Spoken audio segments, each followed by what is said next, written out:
گیا وقت پھر ہاتھ آتا نہیں. جی ہاں viewers, time once lost never comes back. ہمارے وقت کا ایک ایک لمحہ نہایت اہم، قیمتی اور قابل قدر ہے. کہتے ہیں کہ کامیاب وہی شخص ہوتا ہے جس نے وقت کا درست استعمال کیا ہوتا ہے، کیونکہ جو وقت کی قدر کرتا ہے تو وقت بھی اس کی قدر کرتا ہے. تو ویورز، آج کی ہاؤ ٹو ویڈیو میں بات کریں گے ہاؤ ٹو مینج ٹائم، یعنی ہم اپنے وقت کو کس طرح مینج کریں، اس سے زیادہ کس طرح فائدہ اٹھائیں. یاد رکھیے ناظرین، اس کے لیے ہمیں اپنے ٹائم کو مینج کرنا سیکھنا ہوگا، اور جب ہم اپنے ٹائم کو صحیح طریقے سے مینج کر لیں گے تو اس سے فائدہ بھی بھرپور اٹھا سکیں گے. نہ صرف اپنے دنیاوی کام مکمل کر لیں گے بلکہ عبادات مثلا نماز اور دیگر ریلیجس ایکٹیویٹیز بھی اچھے طریقے سے کیری آؤٹ کر لیں گے. تو سب سے پہلے اپنی ان غیر ضروری ایکٹیویٹیز کو سارٹ آؤٹ کریں کہ جو آپ کے وقت کو بہت تیزی سے ضائع کر رہی ہوں. فار ایگزامپل، موبائل کا غیر ضروری استعمال، ویڈیو گیمز کھیلنا، دوستوں کے ساتھ بلا ضرورت اپنا وقت ضائع کرنا وغیرہ.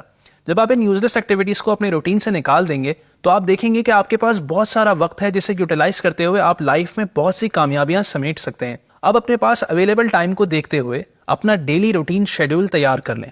یہ شیڈیول روزانہ کا سیم بھی رہ سکتا ہے یا پھر اپنی ڈفرینٹ ایکٹیویٹیز کی وجہ سے مختلف بھی ہو سکتا ہے.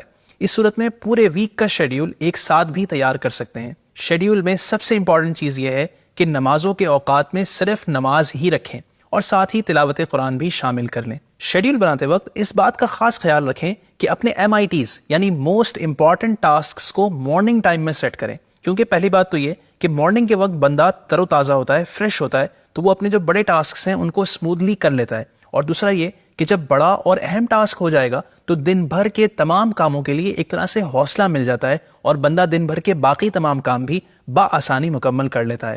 فار ایگزامپل، اگر آپ اسٹوڈنٹ ہیں تو اپنی اسٹڈینگ کی ایکٹیویٹیز کو صبح کے ٹائم میں رکھیں. اسی طرح گھر والوں اور گھر کے کاموں کے لیے پراپر ٹائم اپنے شیڈیول میں رکھیں. اگر آپ کی کوئی ہابی ہے تو اسے بھی کسی مناسب وقت میں شیڈیول کر لیں. ہمیشہ ہابی کے لیے اتنا ہی ٹائم رکھیں کہ جس سے آپ فریش ہو جائیں، نہ کہ اتنا کہ جس سے آپ تھک جائیں اور اپنے دیگر امپورٹنٹ ٹاسکس پورے کرنے کی طاقت نہ رہے. اپنے شیڈیول میں مختلف جگہوں پر تھوڑا ریلیکسیشن ٹائم بھی رکھیں. خاص طور پر دوپہر کے وقت لنچ کے بعد کچھ وقت نیپنگ کے لیے بھی رکھیں تاکہ آپ کی مینٹل اور فزیکل ایفیشنسی برقرار رہے. اور شیڈیول میں بریکفاسٹ، لنچ اور ڈنر کے لیے ایسا ٹائم رکھیں کہ ان کے بعد فزیکل ایکٹیویٹی کے لیے بھی کچھ نہ کچھ وقت ہو اور ڈائجیشن بھی پیٹ پراپرلی کر سکے تاکہ اس سے جو بیماریاں ہوتی ہیں ان سے آپ بچے رہیں. ہو سکے تو شیڈیول میں صبح کے وقت میں کچھ نہ کچھ ایکسرسائز شامل کر لیں یا واکنگ کریں، because it's really good for health. رات جلدی سونے کا ٹائم رکھیں اور یہی عادت بنائیں کہ دیر تک جاگنا نہ صرف صحت کے لیے نقصان دہ ہے بلکہ آپ کے تمام شیڈیول اور دن بھر کے ٹاسکس کو ڈسٹرب کر دیتا ہے. وقت کو اہم جانیں، انشاءاللہ وہ وقت دور نہیں کہ زمانہ آپ کو اہم جانے گا.